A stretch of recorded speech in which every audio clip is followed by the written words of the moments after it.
자, 다니엘은 예루살렘 본토에서 사역을 하고 있었던 바로 예레미야 선지자의 편지를 접하고 나서 하나님의 깊은 뜻과 큰 계획을 깨닫게 되죠.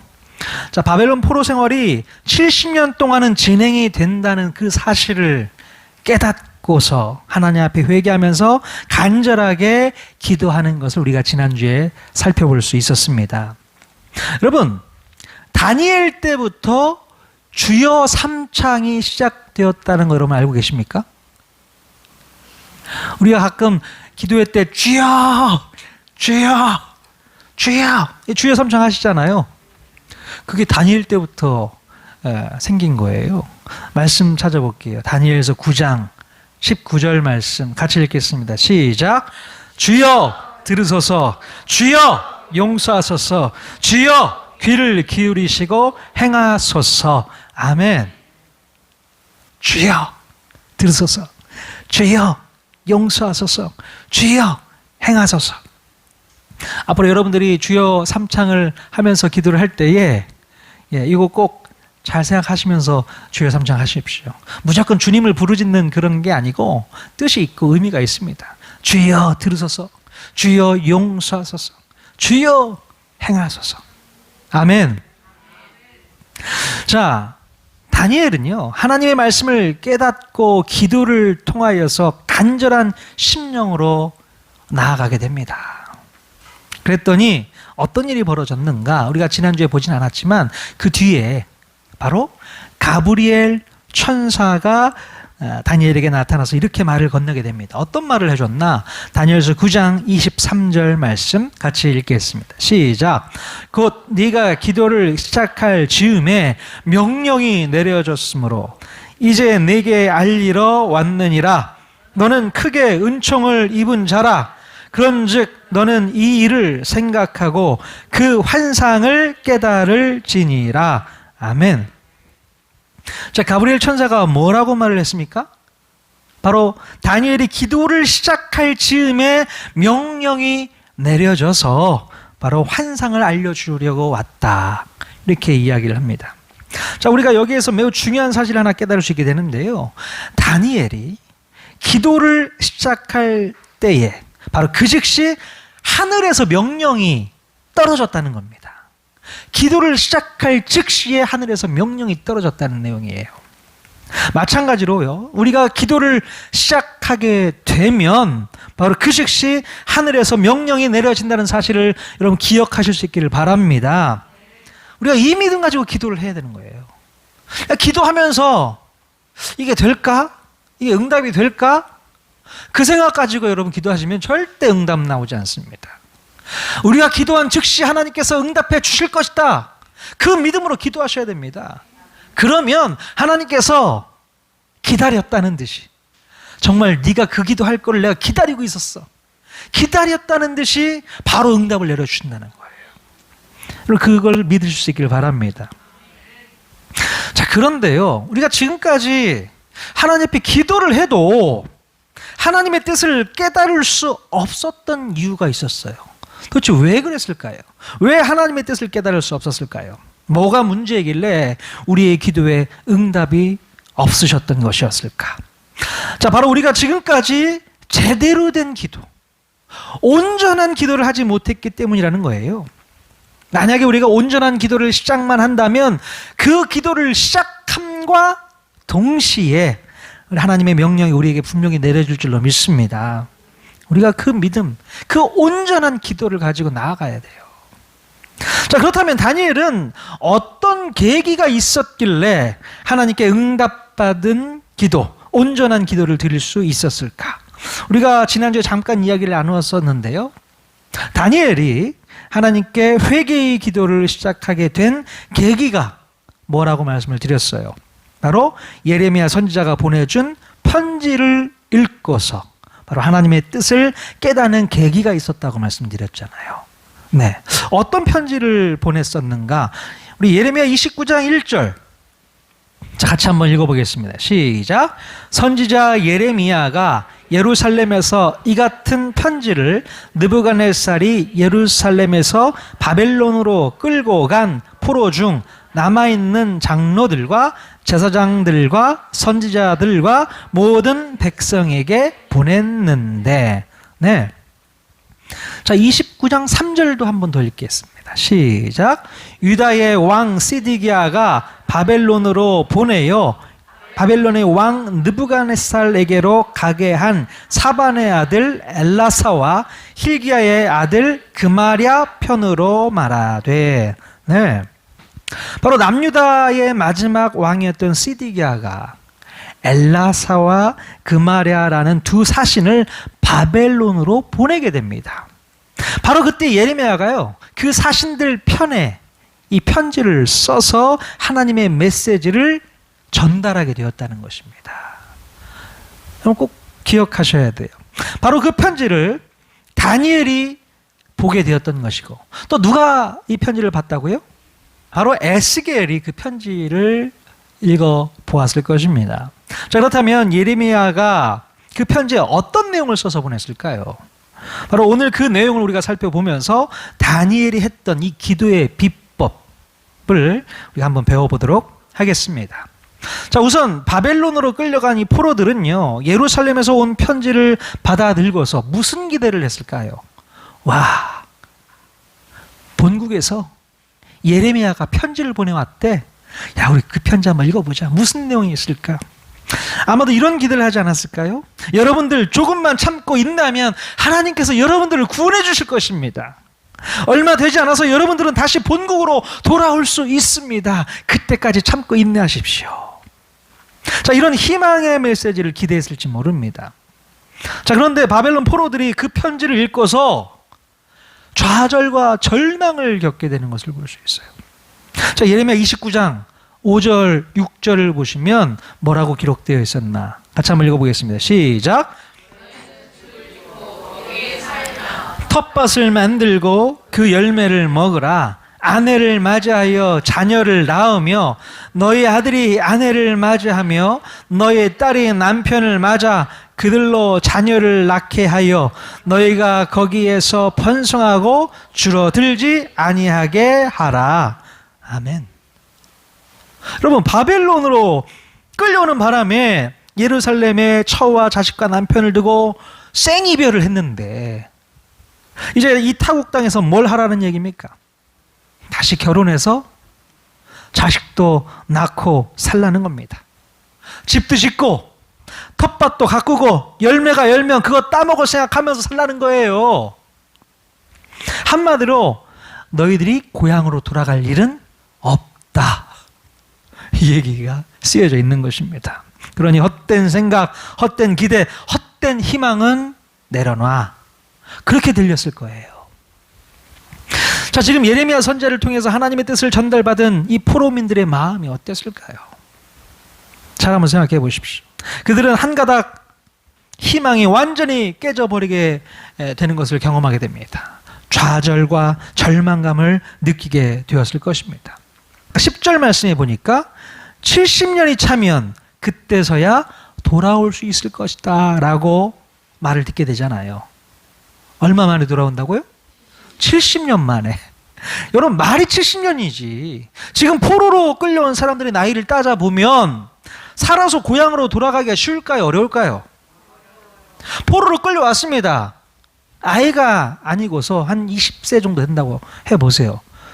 70년 뒤에 고향으로 돌아온다. 그럼 나이가 몇 살 정도 될까요? 90에. 야, 고향으로 돌아가긴 다 틀렸다. 절망이죠. 사랑하는 아내가 있고 자식이 있고 부모가 있는 고향으로 돌아간다? 이건 꿈도 못 꾸는 거예요. 절망이죠. 자, 심지어 예레미야 선지자는요, 포로민들에게 무슨 기도를 또 하라고 했냐면요, 예레미야 29장 7절 이런 기도까지 하라고 합니다. 같이 읽겠습니다. 시작. 너희는 내가 사로잡혀 가게 한 그 성읍의 평안을 구하고 그를 위하여 여호와께 기도하라. 이는 그 성읍이 평안함으로 너희도 평안할 것임이라. 네. 아니, 무슨 이런 기도를 하라고 합니까? 말도 안 되죠. 자기들의 원수 바벨론 나라가 평안하게 해달라고 기도하라는 거예요. 어떻게 그 나라를 위해서 기도합니까? 어떻게 해서든 바벨론 제국이 빨리 망하게 해달라고 그런 기도를 하면 몰라도 오히려 바벨론 제국의 평안함을 위해서 기도하고 있어. 이게 뭔 소리입니까? 자, 이쯤 되면 예레미야의 편지를 읽어나가던 포로민들은 더 이상 편지를 읽고 싶지 않았을 거예요. 그냥 그 편지 다 찢어버리고 싶었을지 몰라요. 자, 그리고 하나님을 원망하면서 왜 우리를 이렇게 버리셨냐고 항의하고 싶었을지 모릅니다. 자, 여러분, 그리고 또 한번 잘 생각해 보세요. 바벨론으로 끌려온 포로들은요, 모두가 다 하나님을 멀리하고 죄악을 일삼았던 사람들이 대부분이었을까요? 어땠을까요? 죄를 범하고 악행을 저질렀던 사람들만 포로로 끌려온 겁니까? 아니요. 그들 중에는 아마도 하나님 말씀을 잘 지키면서 신앙생활을 열심히 잘했던 사람들도 분명히 있었다는 거예요. 자, 그러면 여러분, 하나님을 원망하는 마음이 어떤 사람에게 더 크게 들까? 당연히 신앙생활을 잘하던 사람들의 마음에 더 큰 원망이 쌓이게 되는 것이죠. 하나님을 멀리하고 불순종했던 사람들은 그냥 그러려니 하면서 이 환경을 받아들였을지 몰라요. 아, 그래, 내가 하나님 앞에 불순종했지, 죄를 졌지, 난 이래도 싸. 이렇게 이제 자포자기 하면서 그냥 그러려니 하는 사람도 있었겠지만, 정말로 하나님을 잘 섬기고 말씀에 순종했던 사람들은 이 사실을 받아들이기가 너무 힘들었을 거예요. 주님, 왜 저에게 이런 일이 있어야 됩니까? 왜 하필 접니까? 평소에 하나님을 잘 섬기고 신앙생활을 잘하면 이런 고통은 안 주셔야 되는 거 아닙니까? 이렇게 항의하고 싶은 거예요. 그런데 왜 저에게 이런 고통과 아픔과 상처를 주십니까?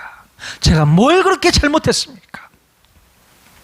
자, 이렇게 신앙생활을 더 잘했던 사람들이 하나님을 더 원망하고 더 욕했을지 몰라요. 지난주에 우리 대년 지역에 비가 많이 내렸잖아요.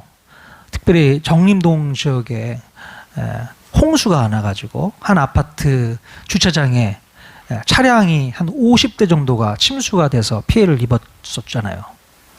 그리고 인명피해도 있었던 거 아십니까? 어떤 건물 지하에서 한 분이 감전사를 당하셨어요.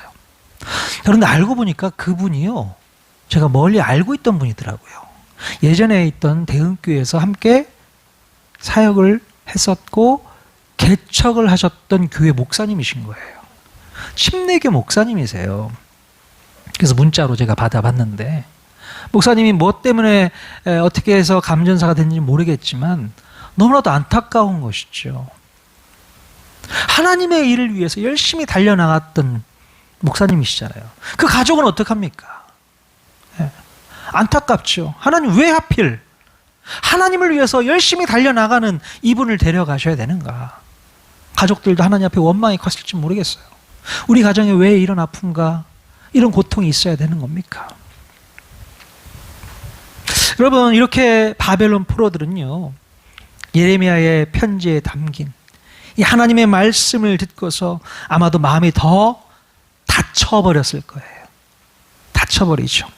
그리고 오히려 그들이 듣기에 좋은 말만 선포하는 거짓 선지자들의 말에 더 귀를 기울였을 것 같습니다. 자, 21절에 예레미야 선지자가 바벨론 땅에서 활동했던 거짓 선지자들의 실명까지 거론하면서 절대로 그들의 말을 듣지 말라고 했던 것을 보면, 포로민들은 이 참 선지자의 말보다는 거짓 선지자의 말에 더 귀를 기울였던 것 같습니다.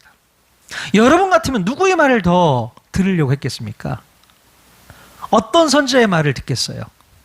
참 선지자의 말을 듣겠습니까? 거짓 선지자의 말을 듣겠습니까?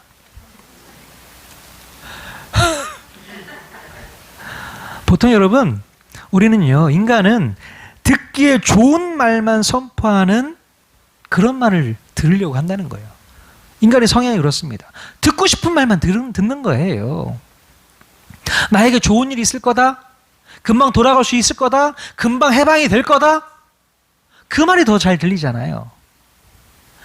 무슨 소리야? 너희들은 70년 동안 해방될 수 없어. 포로로 끌려와서 70년 동안 이 땅에서 살아야 돼. 그 소리가 더 들리겠습니까? 어떻겠습니까? 자, 이 포로민들은요, 그래서 거짓 선지자들의 말을 더 선호하면서 하나님의 뜻과는 상반된 삶을 살았을 거예요. 당연히 이 거짓 선지자들은 얼마 되지 않아서 고향으로 돌아갈 수 있다고 말을 하니까 굳이 그들이 집을 지을 필요도 없는 것이고 농사를 지을 필요도 없는 것이고 뭐 굳이 가정을 꾸릴 필요가 있겠습니까? 바로 돌아가면 처자식이 기다리고 있는데 무슨 새 장가를 가고 새 결혼을 합니까? 그럴 필요가 없는 것이잖아요. 무조건 바벨론이 빨리 망하기만을 바라면서 어영부영 시간을 때웠을 거예요. 네. 거짓 선지자의 말을 들으면 이렇게 행동할 수밖에 없는 것입니다. 근데 여러분, 이렇게 살다가 보면 포로로 끌려간 사람들이 극상품 무화과 열매로 바뀔 수 있을까요? 절대 바뀌지 않습니다. 금방 돌아갈 거야. 좀만 고생하고 참자. 금방 우리는 고향으로 돌아갈 거야. 그러면 본인들이 하나님 앞에 회개하고 내가 정말 하나님 앞에 잘 살아야겠다. 열심히 살아야겠다. 하나님 말씀 앞으로 다시 돌아가야겠다. 이런 생각이 없습니다. 그냥 몸으로 때우자. 시간만 때우자. 그러면 괜찮을 거야. 이게 바로 거짓 선지자가 전달해주는 내용이거든요. 자, 그런데 이런 이 굳은 마음을 가지고 있는 포로민들을 설득하기 위해서요, 하나님께서는 포로민들 가운데 참 선지자 한 명을 세우게 됩니다. 그 선지자가 누굽니까? 에스겔 선지자예요. 에스겔. 성경에 보면 에스겔이라는 장이 나오잖아요. 선지자 이름입니다. 에스겔 선지자는요, 포로들의 굳어있는 마음을 달래면서 하나님의 말씀으로 설득하는 역할을 했던 사람입니다. 에스겔 선지자는 특별히 예레미야가 보내준 편지의 내용을 포로민들이 오해하지 않도록 설명하면서 열심히 설득했을 거예요. 하나님의 말씀은 그런 뜻이 아니야. 하나님의 말씀은 이런 말씀이야. 여러분, 예레미야 선지자는요, 왜 바벨론 제국이 평안할 수 있도록 기도하라고 했을까요? 왜 그랬을까요? 빨리 망하라고 기도해야 되는데 왜 평안함을 위해서 기도하라고 했을까요? 자, 만약에 바벨론 땅에 전쟁이 일어나면 누가 제일 먼저 총알바지가 될까요? 그럼요. 포로로 끌려온 노예들이 제일 먼저 총알바지가 됩니다. 바벨론 사람들이 전쟁 안 나가요. 누구 시켜요? 노예들 시킵니다. 그러니 그 나라가 어떻게 돼야 됩니까? 전쟁 없이 평안함을 유지해야만 포로로 끌려온 사람들이 평안할 수 있다는 겁니다. 전쟁 나면요, 다 죽어요. 하나님의 프로젝트는 완전히 날아가 버리게 되는 겁니다. 거기서 다 죽어버리면 어떻게 해요? 자, 그런데 포로민들이 예레미야의 이 편지를 읽었을 때 글의 내용 중에서 가장 속상해하고 가장 고통스럽게 생각되는 내용이 뭐였을까요? 바로 다른 말보다도 바로 70년 동안은 집에 돌아갈 수 없다는 말이었을 거예요. 70년 동안 집에 못 돌아가. 보고 싶은 처자식들과 생이별을 받아들여야 한다는 것이 가장 힘들었을 겁니다. 고향으로 못 돌아간다니까요. 자, 그러나 그럼에도 불구하고 예레미야는 포로로 끌려온 것이 지금 예루살렘에 남아있는 것보다 오히려 더 복된 일이라고 설명을 하고 있어요. 아니, 어떻게 예루살렘에 남아있는 것보다 지금 포로로 끌려온 것이 더 복된 일이라고 말할 수 있을까? 그 이유를 설명하고 있습니다. 우리 말씀 또 읽겠습니다. 예레미야 29장 16절에서 18절을 읽어보시면, 아하, 그래서 예루살렘 성에 있는 것보다 포로로 끌려온 게 그게 나은 거구나, 읽어볼 수 있습니다. 같이 한번 읽어보겠습니다. 시작. 왕자에 앉은 왕과 이 성에 사는 모든 백성 곧 너희와 함께 포로로 해역하지 아니한 너희 형제에게 여호와께서 이와 같이 말씀하셨느니라. 만군의 여호와께서 이와 같이 말씀하시되, 보라, 내가 칼과 기근과 전염병을 그들에게 보내어 그들에게 상하여 먹을 수 없는 몹쓸 무화과 같게 하겠고, 내가 칼과 기근과 전염병으로 그들을 뒤따르게 하며 그들을 세계 여러 나라 가운데에 흩어 학대를 당하게 할 것이며, 내가 그들을 쫓아낸 나라들 가운데서 저주와 경악과 초소와 수모의 대상이 되게 하리라. 네. 아마도 바벨론으로 먼저 끌려온 포로민들은 예루살렘에 남아있던 사람들을 계속 부러워만 하고 있었을 거예요. 그러나 포로로 끌려오지 않은 남은 자들에게는 어떤 일이 벌어진다고 지금 말씀하고 있습니까? 아주 무시무시한 칼과 기근과 전염병을 보내서 그들이 학대를 당하고 결국에는 그들도 여러 나라들로 쫓겨나게 될 것이라고 설명하고 있는 것입니다. 오히려 예루살렘에 남아있던 사람들이 더 고통스럽고 더 뼈아픈 일을 경험하게 된다는 것이에요. 그게 바로 예레미야의 편지에 담겨 있습니다. 자, 그러니까 바벨론 포로로 먼저 끌려왔다고 해서 하나님을 원망하지 말라는 겁니다. 지금 당장의 상황을 보면 고통스럽고 괴롭겠지만 이것이 그들에게 더 큰 은혜라는 것을 알려주고 있는 것이죠. 자, 그러면서 진짜 하나님의 마음이 무엇인지를 바로 예레미야의 편지에서 설명하게 됩니다. 예레미야 29장 11절 같이 읽겠습니다. 시작.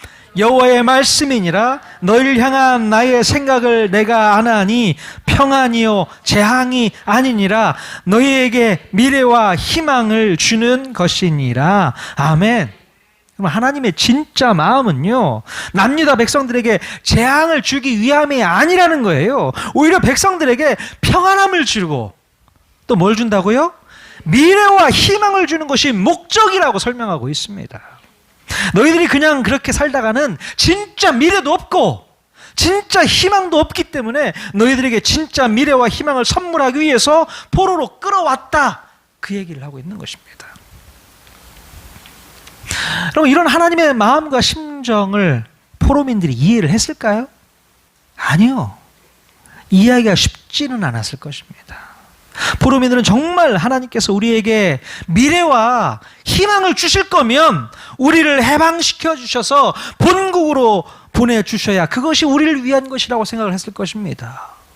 아니, 우리를 위할 거면 빨리 본국으로 돌아갈 수 있게 해주셔야죠. 그게 우리를 위한 거 아닙니까? 여러분, 이렇게 하나님의 생각과 인간의 생각이 너무 달라요. 하나님의 생각은 이런데 인간의 마음은 딴 데가 있단 말이죠. 마치 의사가 수술칼을 가지고서 내 몸에 손을 대려고 하는데 그것이 자기를 죽이려고 하는 것과 느끼는 것과 똑같다는 거예요. 아니, 정말 수술칼을 몸에 대면 겁은 나죠. 근데 그것이 그 사람을 죽이려고 하는 겁니까? 살리려고 하는 겁니까? 살리려고 하는 건데 우리가 알지 못하면 나를 죽이려고 하나? 나를 힘들게 하나? 나를 아프게 하나? 나를 고통스럽게 하나? 그거밖에 생각을 못한다는 겁니다. 아니요, 그렇지 않습니다. 하나님께서 내가 너 수술할 거야, 내가 너 회복시킬 거야, 내가 너 고칠 거야, 그 얘기를 하고 있는 거거든요.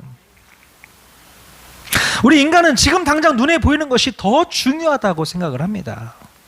먼 미래를 바라보지 못한다는 거예요. 여러분, 하나님께서 주시겠다고 약속하신 그들의 미래와 희망은 과연 무엇이었을까요?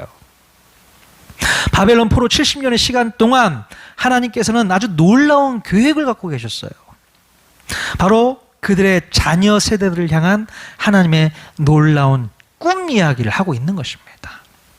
지금 당장은 남의 나라에서 고통스럽고 괴로운 나날들을 살아야 되겠지만, 그러나 이제 새롭게 태어나게 될 그들의 자녀들부터는 내가 새롭게 튜닝해 주겠어, 그 얘기를 하고 있는 것이거든요. 더 이상 하나님과 멀어지지 않고 하나님 말씀에 온전히 순종하는 새로운 세대를 불러일으키겠다는 얘기입니다. 그게 하나님의 계획이고 하나님의 목적인 것이죠. 이것이 바로 하나님께서 말씀하신 미래와 희망의 모습인 것입니다. 여러분, 하나님께서 계획하고 계신 이 전략은요, 마치 어느 때와 비슷한가요? 바로 이스라엘 민족이 가나안 땅으로 들어오기 전 광야에서 40년의 시간을 보내게 되는데 바로 그때의 만나 세대를 일으켰던 것과 똑같은 내용인 것 같습니다. 자, 부모 세대로부터 이어져 내려왔던 이 불신앙의 견고한 진을 끊고 바로 새로운 만나 세대를 만들어내시기 위해서 광야에서 40년간의 시간을 쓰셨던 것처럼 이제 바벨론 땅에서도 극상품의 무화과 열매 같은 새로운 재건 세대를 만들어내시기 위해서 바벨론 포로 70년의 프로젝트를 계획하셨다라는 것을 우리가 분명히 깨달아야 하는 것입니다. 아멘. 그러니 여러분, 잘 한번 생각해 보세요. 지금 당장 나에게 주어진 고통이 끝나고 또다시 예전과 같이 하나님에게 불순종하는 모습으로 똑같이 사는 게 좋을까요? 아니면 지금은 내가 이렇게 고생하고 힘들더라도 우리의 자녀들만큼은 하나님을 잘 섬기면서 잘 사는 게 좋을까요? 어떤 게 좋겠습니까? 뭐가 더 나을까요? 자식을 키워본 부모들은요, 나는 지금 고생해도, 나는 지금 힘들어도 내 자식들만큼은 더 좋은 미래가 있어야 되겠고 더 좋은 희망을 갖고 살기를 원하는 거 아니겠습니까? 그 얘기를 우리 주님이 말씀하고 있는 것입니다. 여러분, 당연히 하나님께서요, 너도 잘 살고 바로 너의 자녀들도 잘 살 수 있는 방법이 있다고 오늘 말씀에서 말씀하고 있는 것이죠. 너도 살 수 있는 방법, 그리고 너희 자녀들도 제대로 살 수 있는 방법이 있다고 말씀하고 있어요. 어떤 말씀일까요? 예레미야 29장 12절에서 13절에 있는 말씀 같이 읽겠습니다. 시작. 너희가 내게 부르짖으며 내게 와서 기도하면 내가 너희들의 기도를 들을 것이요 너희가 온 마음으로 나를 구하면 나를 찾을 것이요 나를 만나리라. 아멘. 하나님께서는 포로로 끌려온 유대인들에게 어떤 방법이 있다고 말씀해 주셨습니까? 바로 너희가 내게 와서 부르짖으면서 기도하면 그 기도를 내가 들어주겠다라고 말씀하고 있어요. 내가 전심으로 온 마음을 다하여서 하나님을 찾으면 그때 만나줄 거야. 바로 하나님께서는 유대인들에게 이것을 가르쳐 주시기 위해서 그들로 하여금 그 머나먼 타국 땅까지 이끌어내셨던 것입니다. 그 땅에서 하나님을 찾기 위해 부르짖고 기도하면 만나 주시겠다는 것입니다. 그 전까지는 그들이 하나님 앞에 부르짖고 기도하지 않았던 것 같아요. 하나님을 만나기 위해서 애쓰지 않았던 것 같습니다. 그러니 여기 와서 너희들이 이것을 배워야 돼. 하나님을 찾고 부르짖고 기도하는 거 배워야 돼. 여러분이 앞으로 맞이하기를 원하는 진정한 미래와 희망은 바로 하나님을 부르짖고 하나님을 찾을 때에 그때에 만들어지는 줄로 믿습니다. 여러분, 하나님과의 관계가 회복되어야만 우리에게도 미래가 있고 희망이 있는 것입니다. 그러니 오늘 우리가 해야 할 일이 무엇이겠습니까? 바로 다니엘처럼 어떻게 해야 돼요? 주여! 주여! 주여! 부르짖으면서 전심으로 하나님을 찾아야 되는 것입니다. 그러면 하나님을 만나게 되는 놀라운 경험을 할 수 있게 된다는 사실이죠. 자, 그런데 여러분, 우리가 여기서 분명히 알아야 할 것이 또 하나가 있어요. 우리가 주님께 부르짖으면서 기도하면 우리의 기도를 들어주신다고 말씀하고 있는데, 사실 이 말씀은 내가 원하는 대로 다 들어주신다는 말씀은 아닙니다. 내가 원하는 대로, 내가 소원하는 대로 다 들어줄게, 그 얘기는 아니라는 거예요. 바로 바벨론 포로들이 아무리 목이 터지나 부르짖으면서 빨리 해방이 되기만을 기도한다면 하나님께서 그 기도를 들어주실까요?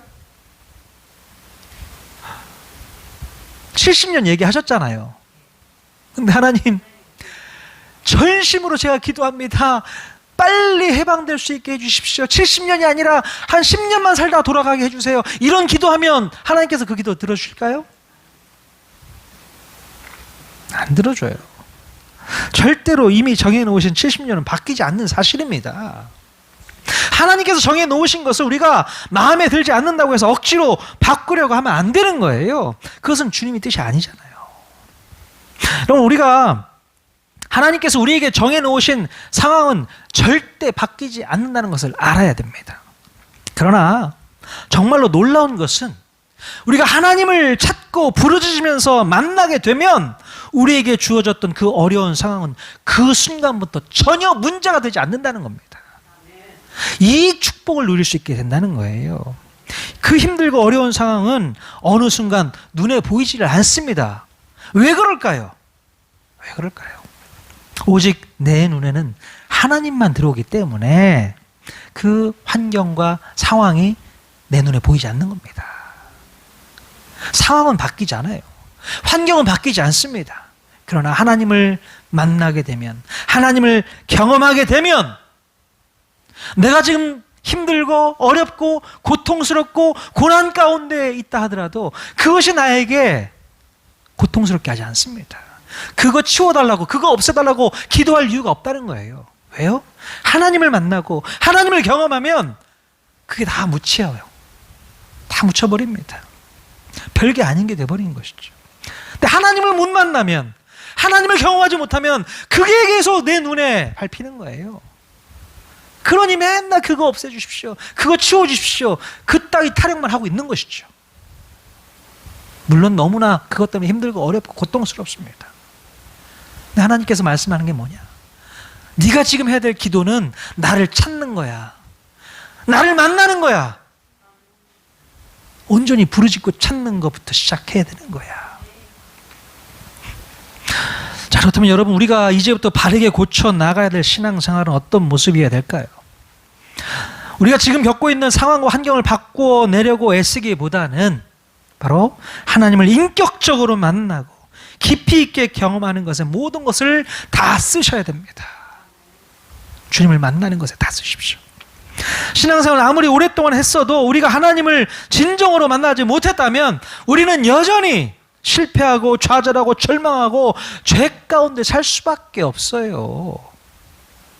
그 많은 시간 동안 신앙생활을 하고 교회를 다니고 아무리 뭘 해도 주님 만나지 못하면 늘 그 수준에서 살 수밖에 없다는 것입니다. 그 타령만 할 수밖에 없어요. 그러니 뭔가 변화가 있어야겠죠. 뭔가 계기가 있어야겠죠. 하나님을 만나셔야겠죠. 그러면 그때부터 신앙생활이 열리게 됩니다. 영안이 열리면서 신앙생활이 이런 거구나 경험하게 되는 것입니다. 요즘에 제가 그걸 경험하고 있어요. 아니요, 다른 곳에서. 제가 작년 12월 달부터인가요? 탁구를 시작했습니다. 우리 김희재 집사님께서 열심히 탁구를 가르쳐 주시고 제가 레슨을 받고 있잖아요. 지금까지 레슨을 받고 있는데, 아니 그렇게 시간이 많이 투자가 됐음에도 불구하고 잘 안 되는 거예요. 늘 공이 딴 데로 튀어나가고 실수가 있고 안 되는 겁니다. 나는 소질이 없나? 포기할까? 그냥 그만 다닌다고 할까? 그런 생각까지 있어서 너무 죄송하니까 시간이 많이 흘리면 뭔가 성과가 있어야 되고, 잘한다 이게 뭔가 보여야 되잖아요. 근데 그게 하나도 안 보이는 겁니다. 제 스스로 볼 때. 난 소질이 없는 겁니다. 그 생각을 하게 됐었어요. 자, 그런데 몇 주 전에 우리 집사님 말씀대로 제가 정말 잘 한번 그대로 따라 해봐야겠다, 열심히 했죠. 근데 어느 순간 공이 락해서 딱 맞는데 딱 이거다 라는 느낌이 딱 오는 거예요. 이거다, 이 소리다, 이 느낌이다, 이 자세구나. 그거를 계속 훈련하니까요, 와, 잘 맞는 거예요. 공이. 탁구도요, 제가 좀 해봤지만 이 자세구나라는 몸에 딱 느낌이 오면 그때부터 열리기 시작하는 것 같아요. 조금씩. 우리 신앙생활도 마찬가지라는 얘기를 하고 싶은 거예요. 우리의 믿음, 우리의 신앙도요, 어느 순간 하나님을 딱 경험하고 나면 그 다음부터 영혼이 딱 열리면서, 야, 이게 신앙이구나, 이게 믿음이구나. 그러면서 우리의 마음 가운데 있는 근심, 걱정, 두려움, 염려가 다 떠나가게 되는 것이죠. 하나님을 바라보게 되는 것이죠. 그 얘기를 하고 있는 것입니다. 너희들이 전심으로 나를 찾고 찾으면 나와 통할 수 있어. 그래서 그 얘기를 하고 있는 것입니다. 나를 만나, 나를 경험해. 인격 대 인격으로 하나님과 만나는 사건이 있어야 되는 겁니다. 그 사건을 경험해야만 신앙생활이 그때부터 시작이 되는 거예요. 진정으로. 아무리 교회를 열심히 다녀도 하나님을 만나는 사건이 벌어지지 않으면 늘 그 타령입니다. 늘 그 타령이에요. 교회에 와서도 예배가 즐겁지 않습니다. 사람을 만나도 반갑지 않습니다. 기쁨이 생기질 않아요. 그리고 좀 문제만 생기면 고통과 두려움과 염려만 생기고요. 코로나 때문에 벌벌벌 떨고 있고요. 그 아픔, 그 고통, 하나님 왜 나에게는 이런 아픔만 주십니까? 왜 나에게 이런 상처만 주십니까? 그 속에서 헤어나오는 거예요. 못 벗어납니다. 매여 있기 때문에. 사단이 그걸 노리고 있다는 거 여러분 아셔야죠. 그러나 하나님을 진정으로 경험하신 분들은 달라집니다. 완전한 업그레이드, 새롭게 튜닝이 돼서 나아가게 되는 것이죠. 아멘. 여러분 그렇다고 하더라도요, 우리의 상황과 형편은 나아지지 않을 수 있어요. 나아지지 않을 수 있습니다. 자, 그러나 하나님을 경험하게 되면 안 먹어도 배부르고 없어도 불안하지 않고 부족해도 그것에 연연해야 하지 않을 수 있습니다. 아멘. 하나님을 만나는 것이 바로 그런 복이 우리에게 넘쳐난다는 것을 기억했으면 좋겠어요. 아까 우리가 불렀던 찬양 중에 이런 가사가 있었습니다. 나 무엇과도 주님을 바꾸지 않으리. 다른 어떤 은혜 구하지 않으리. 여러분 이 찬양의 고백이요, 정말 우리 마음 가운데서 울려 퍼져야 할 가사인 줄로 믿습니다. 다른 어떤 은혜는 구하지 않겠다는 이 가사, 이 고백이요, 정말 귀한 것입니다. 하나님을 전심으로 찾고 주님과 통한 사람만이 이런 찬양의 고백할 수 있는 줄로 믿습니다. 우리 통하는 교회 모든 성도들은 하나님을 전심으로 찾고 만나는 그런 놀라운 역사가 오늘 이 시간부로 있기를 주님의 이름으로 간절히 축원드립니다. 그 믿음으로 승리하시는 저와 여러분 모두가 다 될 수 있기를 예수님의 이름으로 간절히 축복합니다. 아멘.